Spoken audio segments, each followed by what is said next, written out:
अगर आपको लगे कि आपका ब्लड एसिडिक हो रहा है तो सिर्फ एक काम करिए, सांस लीजिए। हाँ, ब्रीदिंग से आप अपने ब्लड का एसिड बेस बैलेंस कंट्रोल कर सकते हैं। आप सोच रहे होंगे कैसे? चलिए इस साइंस को सिंपल तरीके से समझते हैं। हेलो, मैं हूँ doctor Pratibha Jain. Welcome to Pratibha's wellbeing wonders. अगर बिना एक्सरसाइज के ही सांस फूल रही है तो इसका एक रीज़न ब्लड का ज़्यादा एसिडिक होना हो सकता है। इसके पीछे का साइंस समझते हैं। एसिडिक ब्लड की वजह से सेल्स में ऑक्सीजन सप्लाई डिस्टर्ब होता है।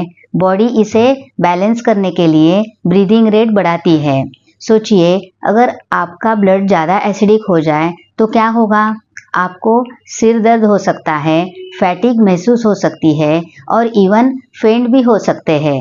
लेकिन आपको एक शॉकिंग फैक्ट बताती हूँ, आपकी ब्रीदिंग ही इस प्रॉब्लम का सॉल्यूशन है।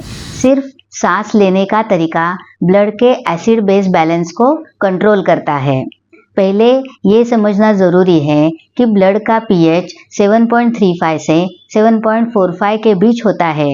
ये एक टाइट रेंज है और अगर ये ज़्यादा एसिडिक या ज़्यादा अल्कलाइन हो जाए तो बॉडी में सीरियस प्रॉब्लम्स हो सकते हैं, जैसे डिजीनेस, मसल वीकनेस और इवन ऑर्गन फेल्योर। ब्लड में एक बफर सिस्टम होता है जो कार्बन डाइऑक्साइड और बाइकार्बोनेट आयंस का यूज करके पीएच को कंट्रोल करता है और ये सब ब्रीदिंग के थ्रू रेगुलेट होता है।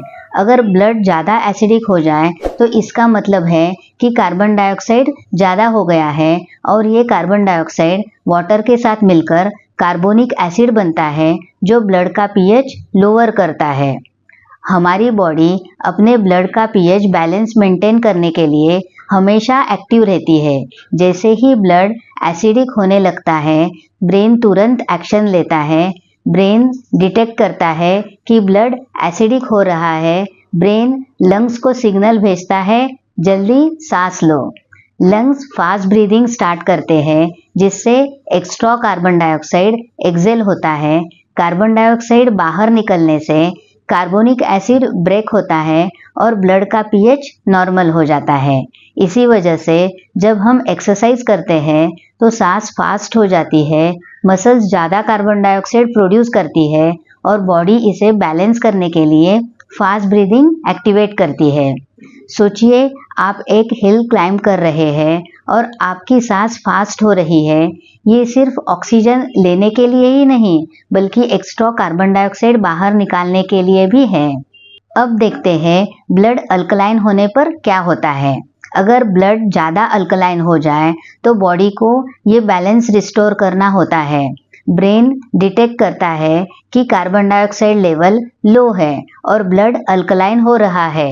ब्रेन लंग्स को सिग्नल भेजता है, स्लो ब्रीदिंग करो। लंग्स धीरे धीरे सांस लेते हैं, जिससे कार्बन डाइऑक्साइड रिटेन होता है और पीएच नॉर्मल हो जाता है। इसी वजह से जब हम रिलैक्स या सो रहे होते हैं तो ब्रीदिंग स्लो हो जाती है। डीप मेडिटेशन या योगा के दौरान हमारी ब्रीदिंग स्लो हो जाती है, क्योंकि body naturally blood pH maintain कर रही होती है। तो देखा, ब्रीदिंग सिर्फ ऑक्सीजन लेने का काम नहीं करती, बल्कि ब्लड पीएच बैलेंस करने का एक पावरफुल टूल भी है। इसका मतलब ये है कि अगर आप स्ट्रेस, फैटिग या डिजीनेस महसूस कर रहे हैं तो अपनी ब्रीदिंग ऑब्जर्व करिए। डेली डीप ब्रीदिंग एक्सरसाइज करें।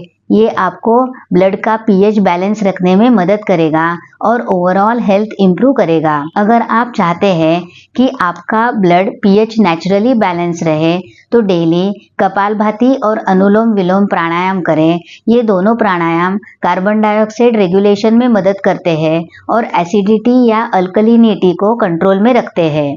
कपालभाति प्राणायाम एक्स्ट्रा कार्बन डाइऑक्साइड को बाहर निकालता है, जो ब्लड को एसिडिक होने से बचाता है।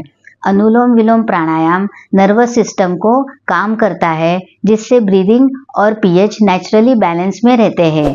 अगर ये फैक्ट नया लगा हो तो वीडियो को लाइक, शेयर एंड कमेंट ज़रूर करें। और अगर आप और भी ऐसे अमेजिंग हेल्थ फैक्ट्स चाहते हैं तो चैनल को सब्सक्राइब करें।